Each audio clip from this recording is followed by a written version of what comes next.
का आज तक उत्तर प्रदेश में क्या देश भर में कोई विधायक सांसद नहीं बना है। ये विधायक इस बार बने हैं कोई लागू से, लेकिन हमारे उत्तर प्रदेश में आज तक कोई विधायक सांसद नहीं बन सका है। तो इस बात के लिए मैंने ये नेतृत्व करते हुए मैं सैनिक सभा जन समाज से आता हूँ और जन समाज का होने के नाते मैंने इस घर को बनाया है जनसेवा दल के नाम से, और जनसेवा दल के नाम से घर को बना करके इसमें जो वंचित जातियाँ हैं, जो भी वंचित जातियाँ सबका सीधा सीधा मकसद मिला है कि जाके पैर में बुद्धि दवाई बोलकर जाने पीठ पर आए। स्थिति यह है कि मेरी पीड़ा को मैं समझ सकता हूँ, पाल की पीड़ा को पाल समझ सकता है, सैनिक की पीड़ा को सैनिक समझ सकता है, प्रजापति की पीड़ा को प्रजापति समझ सकता है, नंद की पीड़ा को नंद समझ सकता है। लेकिन दिक्कत क्या है कि इन लोगों का हाउस के अंदर सदनों के अंदर नहीं होता है। इस चक्कर में हम लोगों को ये जनसेवा दल का गठन किया और मैं गाने के साथ आप लोगों को मीडिया पर बता देना चाहता हूँ कि पूरे देश भर में ये संदेश देना चाहता हूँ कि जिसकी जितनी संख्या भारी होती है उसकी भारी के आधार पर अगर ये पॉलिटिकल पार्टियाँ जितनी भी देश भर में पॉलिटिकल पार्टियाँ चल रही हैं, अगर ये हिस्सेदारी देने का काम करें तो हम लोगों को ये काम न करना पड़ता। आज 40% की आबादी उत्तर प्रदेश में अति पिछड़ा वर्ग है, और अगर पिछड़े वर्ग की बात करें तो 60% 62% जो है वो पिछड़े वर्ग के लोग हैं। लेकिन अति पिछड़ों को तो बिल्कुल पूरी तरह से दरकिनार किया जाता है। जो भी सरकार में जो तमाम दावा करते हैं, जितनी सरकारी बनी या पार्टी हो या मेरी सबसे पहली बात यह है कि सरकार में जितने भी लोग आए हैं वो सरकार में रह करके ये बात करते हैं कि हम जो है अति पिछड़ों का आरक्षित वर्ग के ऊपर ध्यान रखेंगे। लेकिन वास्तविकता ये है कि वो अपनी अपनी पार्टियों के मालिक हैं और अपनी पार्टी के राष्ट्रीय अध्यक्ष होने के नाते वो चाहें तो अपनी पार्टी में जनसंख्या अनुपात करें करने का काम करें।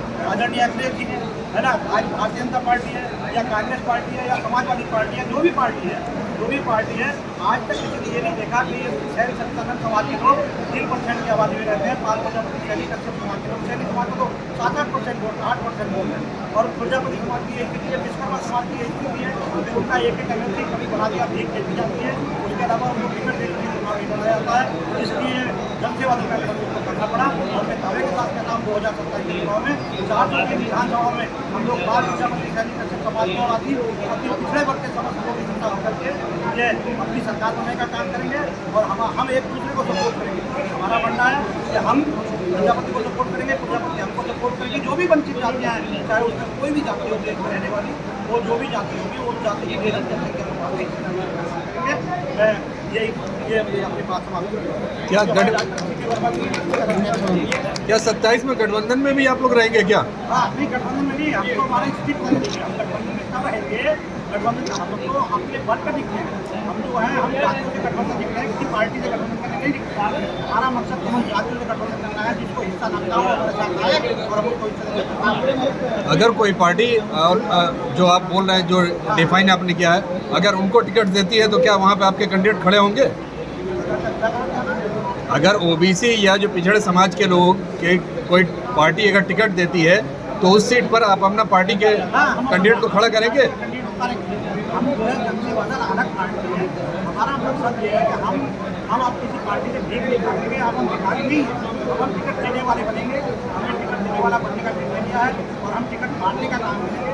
अब हम ज्ञापन देने का काम नहीं करेंगे। अब हम किसी पार्टी को ज्ञापन नहीं सौंपेंगे, किसी सरकार को ज्ञापन दे देंगे। हम ज्ञापन देने वाले बनने का काम करेंगे, हम ज्ञापन देने वाले बनकर के देंगे।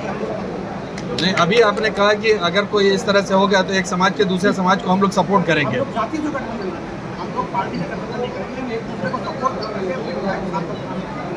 इसलिए सत्ता में आना है आपका मूल उद्देश्य? 100% हमारा मकसद यह है कि हम अपने बल पर सत्ता में आएंगे और उन जातियों के बल पर आएंगे जिन जातियों को अपनी इकट्ठा नहीं करेंगे।